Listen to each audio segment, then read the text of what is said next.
ritual pronouncement of death, presided over by the Vatican official who runs the Holy See administration between the death or resignation of one pope and the election of another. For the public, the Cardinal Archpriest of St. Peter's Basilica, Cardinal Mauro Gambetti, is expected to lead a recitation of the Rosary Prayer in St. Peter's Square later on Monday. And let's just have a quick look at how you guys are doing in the chat. Thank you for tuning in, everybody. Let's have a look what people are saying. So, do you think then that the Pope's death is suspicious? Put a 1 in the chat. If you think it's perfectly normal, put a 2 in the chat. Let me get your thoughts. And yep, good morning, Lorraine, BMC, Graciela, Sean, I made it. Good day from Melbourne. Yeah, this is quite an early one for me, isn't it?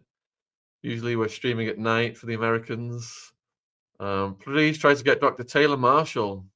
He wrote a book about the infiltration of the Vatican. Has a YouTube channel with over 1 million subs. Would love to. I'm going to reach out to Taylor Marshall when I finish this. Thank you. Why are people in shock? The man was 88 and had been in poor health for a few months. That's from Elaine. Martin saying the worst pope so far. Well, that's a debate, isn't it? He wasn't Methodist, Patricia says. CL, he's been dead for a while. They've been holding back the news till after Easter. Let's see. Open the vaults of the Vatican, Catholicism, the Roman Empire that never died, indeed. Fascinating history, isn't it? The decline and fall of the Roman Empire and the continuation of the church. Benjamin says the Vatican is overrun by beep. I found out from a guy that had to quit after being accosted in the shower in the Vatican while trying to become a priest. And we know this from some of our guests. Looks like a few people are suspicious. We've got some twos, few ones. Old Papa, we got a 3. I knew he was going to die, says Stacy. Saw him on TV meeting the king and queen, had a feeling, telling me he was going to die. Obviously, I didn't believe the feeling I had. So he had the aura of death, basically. You're able to sense that over time. Yes, it's full of PDFs, but there's a lot of decent priests, says Marie. It's the cover-ups that get me terrible. It affects every religion. Honest to God, Sean, they are everywhere. It's disgusting, isn't it? Makes me not want to let baby Ziggy out of the house. Where can you go? That look tells me everything I need to know. When you are able to see, you can't unsee. What you're able to see, you can't unsee. Yeah, that's so true. All right, let me continue with the news. Reactions are coming in from all over the world. And let's see, Emmanuel Macron, the French president, said, from Buenos Aires to Rome, Pope Francis wanted the church to bring joy and hope to the poorest, to unite people with one another and with nature. May this hope be reborn endlessly beyond him to all Catholics, to a grieving world. My wife and I send our thought. Next, I just learned of the passing of Pope Francis. My heart goes out to the millions of Christians all over the world who loved him. I was happy to see him yesterday, though he was obviously very ill. But I'll always remember him for the below homily he gave in the very early days of COVID. It was really quite beautiful. May God rest his soul. Wasn't he a big proponent of the jab, the Pope? I think if I remember back, he was all over the jab. So let's go. Let's see the next one. Turkish president, leader of the Christian Democratic Union. All right, so Vatican suspends ceremony to create the first millennial saint. The Vatican has suspended, due to Pope Francis's death, a planned ceremony for the Catholic Church to proclaim the first saint from the millennial generation. Carlos Acutis, an Italian boy who died from leukemia in 2006 at the age of 15, was set to be made a saint at a ceremony in St. Peter's Square. The Pope had a worldwide impact on all peoples. London churchgoers react to the Pope's death. cathedral staff set up an image of Pope Francis inside Westminster Cathedral. 88 is too young, some people are saying. Let's see. Churchgoers at Westminster Cathedral in central London are paying tribute to the Pope at the Easter Monday service today. Father Patrick van der Vost, leading the service, said it was symbolic that he died on Easter Monday. He was always there to serve the poor. Barbara Keeley, Labour peer and former frontbench MP, told the PA News Agency after the Mass. During a time of war in the world, the Pope was a voice for peace and support those who are suffering. Parishioner Patrick Somerville, 87 from Westminster, said, he has had a worldwide impact on all leaders and all peoples. I spoke this morning to my newsagent who told me his mother, who is a Hindu, loved Pope Francis, and I think that says it all. He brought love to the whole world in a humble way. Putin and Zelensky pay tribute to Pope Francis. Zelensky has joined world leaders in paying tribute, as has Putin. Two countries may be at war, but they have both said nice things about the pontiff. Zelensky says his country grieves together with Catholics and all Christians who look to Francis for spiritual support. He knew how to give hope, ease suffering through prayer, and foster unity. He prayed for peace in Ukraine and for Ukrainians, eternal memory. That's from Zelensky. Putin noted the Pope's international clout as a consistent defender of the high values of humanism and justice. He said that the Pope actively encouraged the development of a dialogue between the Russian Orthodox and the Roman Catholic churches, as well as constructive interaction between Russia and the Holy See.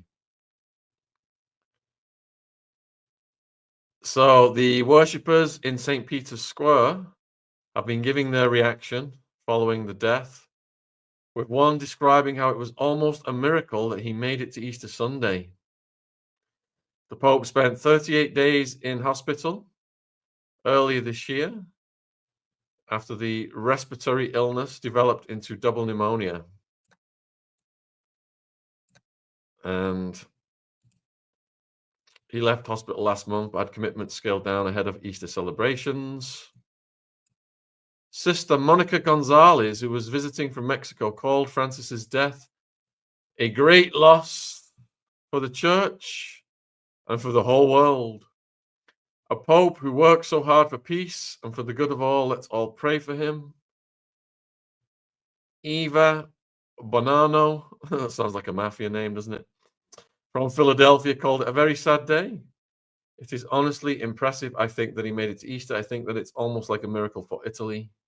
Johann Xavier said he had traveled from Australia hoping to see the Pope during his visit, but then we heard about it when we came in here. It's pretty much devastated all of us. It is really sad. So you may be wondering, what were the last words from the Pope during his final act of devotion on Easter Sunday? He wished a happy Easter to everyone in his final act that saw him heavily supported by his aides.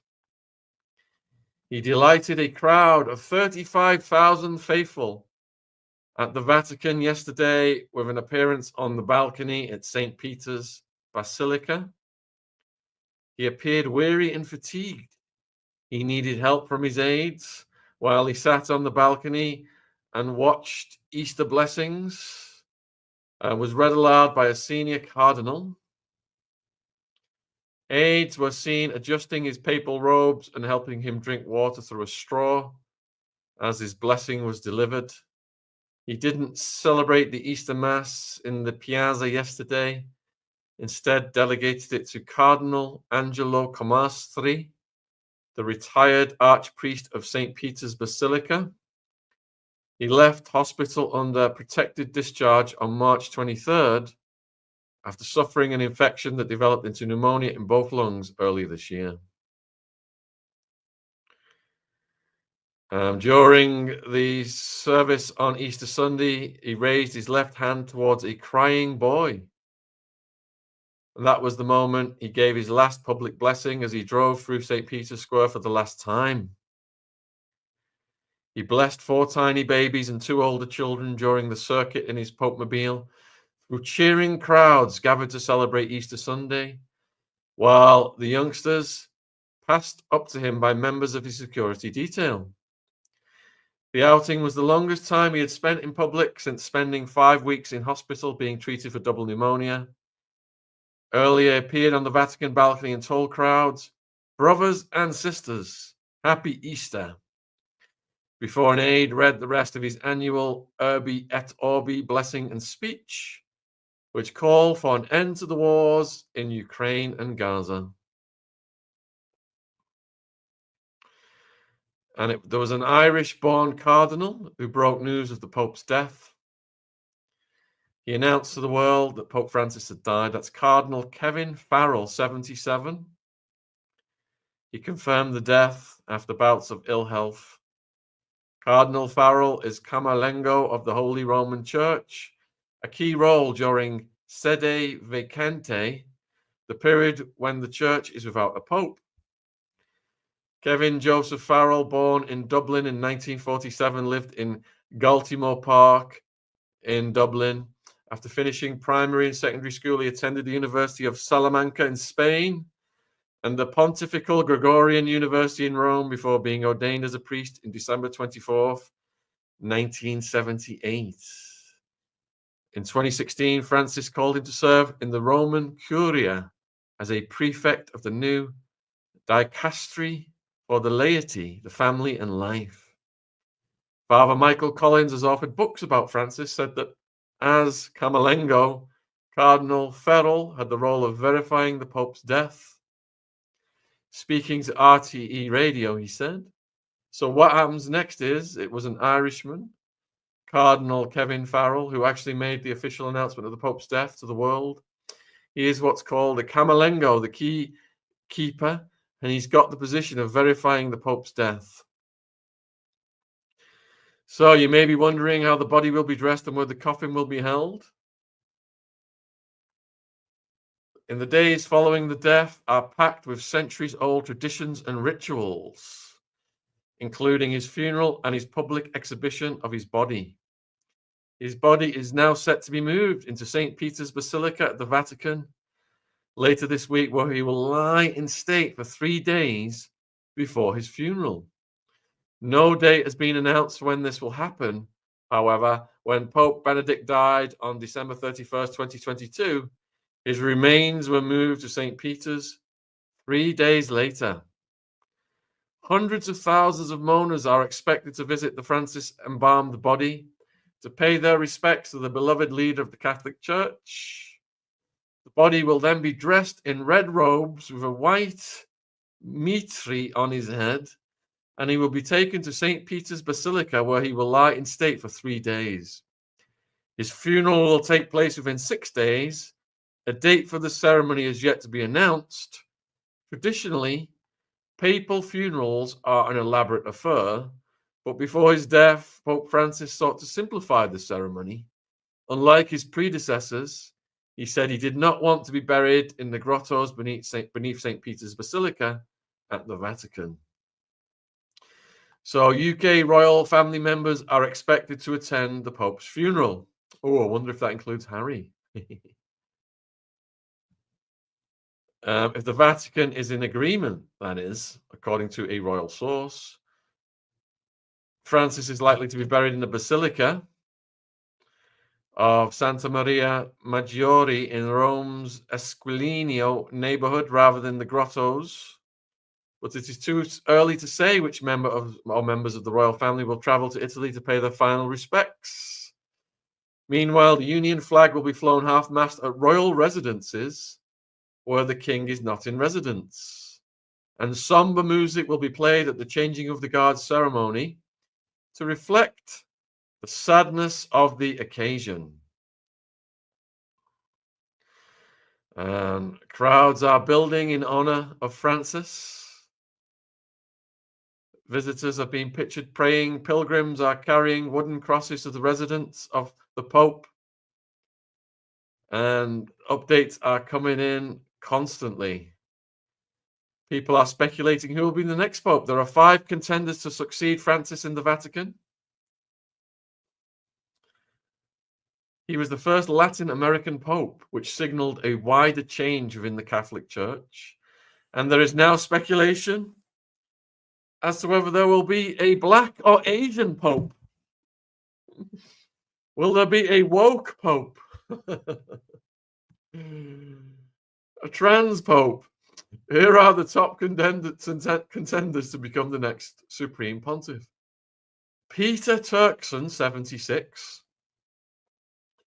is the former Bishop of Cape Coast. He would be the first Black Pope, would have the appeal of reaching out to Africa. Born in Ghana, he was sent by Pope Francis as a peace envoy to South Sudan. He occupies middle ground on the tricky subject of gay relationships, arguing that laws in many African countries are too harsh, but that the views of Africans on the subject must be respected. Turkson was the bookies' favourite at one point during the 2013 conclave when Francis was chosen. Then we've got Luis Antonio Tagle, 67, the former Archbishop of Manila.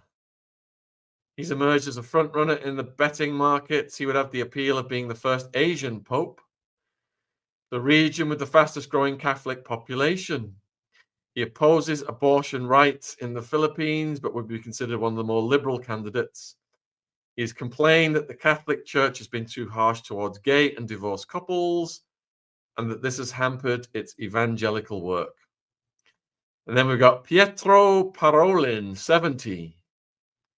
He is the closest to a continuity candidate to Francis, having worked with Francis as Cardinal Secretary of State. He is seen as a moderate, though not as close to the liberal wing as Francis has sometimes appeared to be. When Ireland voted in 2015 to legalize same-sex marriages, he described it as a defeat for humanity. In recent times, his star's fallen a little, thanks to his being the architect of the 28th agreement between the Holy See and China, which some regard as a sellout to the Chinese Communist Party. The next potential successor is Peter Erdo, 72, the Archbishop of Esztergom, Budapest, will be the second pope after John Paul II to have ministered in the former Soviet bloc, when church leaders were often persecuted. He campaigned for his predecessor, Joseph Mindszenty, to be exonerated after being arrested for opposing Hungary's communist regime. Erdo is a deep conservative who has spoken against divorce or remarried Catholics receiving Holy Communion. And then we've got Jose Tolentino, 59, who carries the suffix di Mendonca to distinguish himself. Hailing from Cristiano Ronaldo's birthplace of Madeira, Portugal, he has served as an archbishop as well as held down a number of Vatican roles.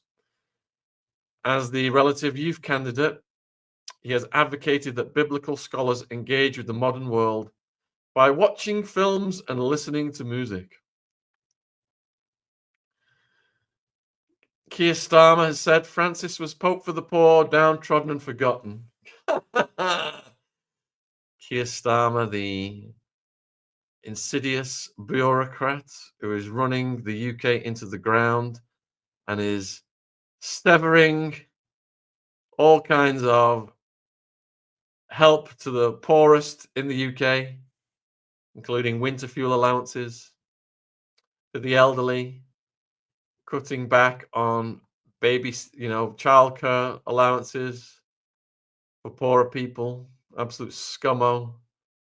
Now pretending he cares about the Pope caring for the poor, the downtrodden, and the forgotten. What an absolute hypocrite. Here's what he wrote on X. Deeply saddened to hear of the death of His Holiness Pope Francis. Just like he went up to Southport and pretended like he cared about the girls that had been stabbed in that horrific act. And it later came out that he was involved in some kind of legal shenanigans with the parents of the stabber. Going back to the Rwanda colonialism, genocide. No, well, man, Ziad was Church of England, Henry VIII. So yeah, so Keir Starmer, pretending to be deeply saddened, says his tireless efforts to promote a world that is fairer for all will leave a lasting legacy. On behalf of the people of the United Kingdom, I share my sincerest condolences to the whole Catholic Church. Yeah, sure you do. King Charles is greatly moved by Pope Francis's meeting earlier in the month. They were greatly moved to have visited Francis early this month as they joined those sending their condolences. And Charles has said, my wife and I were most deeply saddened to learn of the death of Pope Francis. Our heavy hearts have been somewhat eased, however, to know that His Holiness was able to share an Easter greeting with the Church and the world he served with such devotion throughout his life and ministry. His Holiness will be remembered for his compassion, his concern for the unity of the Church, and for his tireless commitment to the common causes of all people of faith and to those of goodwill who work for the benefit of others. His belief that care for creation is an existential expression of faith in God resounded with so many across the world. Through his work and care for both people and planet, he profoundly touched the lives of so many. Queen and I remember with particular affection our meetings with His Holiness over the years, and we were greatly moved to have been able to visit him earlier in the month. We send our most heartfelt condolences and profound sympathy to the Church he served with such resolve, and to the countless people around the world who, inspired by his life, will be mourning the devastating loss of this faithful follower of Jesus Christ. Anyway, it's endless what's coming in. And like I said earlier, I'm going to try and get Kevin and Annette in. Let me just check my email, see if he's responded. So let me have a look how you guys are doing in the chat before I continue. We've got almost 1,000 watching across all the platforms right now. Yes, thank you, Dennis. Let's get the likes up. Let's get this shared. So if you were a fan of the Pope, put a 1 in the chat. If you are not a fan of the Pope and the Catholic Church, put a 2 in the chat. Because the Catholic Church, you know, from reading all of the different religious texts and following, have you seen the video alleging that Keir Starmer kissing? No, Jen, I've not seen that yet. Got lots of 2s coming in. Okay. Because we're going to play some of my back catalogue of Kevin and Annette. And this was recorded before the Pope died, and I don't want anyone to take offense. Because Kevin and Annette is one of the most hard-hitting researchers of the Catholic Church, the dark side of it. So it looks like you guys are pretty much up for that. But before we do that, I'm going to try and bring Kevin and Annette in at some point today. Do you guys in the chat remember when we had Kevin and Annette on about 5 years ago, talking about Kamloops, the disappearance of the children, the Queen and Prince Philip's visit to Canada? Put an 8 in the chat if you remember Kevin and Annette coming on. Put a 9 in the chat if you don't remember. But I learned the hard way about the Catholic Church because I had a friend in prison, wrote about him in prison time. He's also in my book, Clinton, Bush, and CIA Conspiracies. I called him Weird Al, and he was very well educated. He was a pilot for the original Mexican cartel, an American guy. And looks like a few 8s coming in.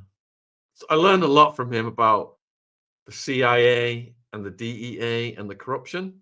Really woke me up to it. Anyway, my friend Al, he was suing the Catholic Church.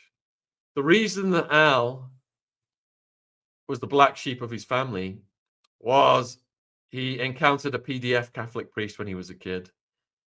And he showed me all of the legal paperwork that he had. And this was in the Tucson, Arizona diocese. And in the Tucson, Arizona diocese, they had to, in the legal disclosure,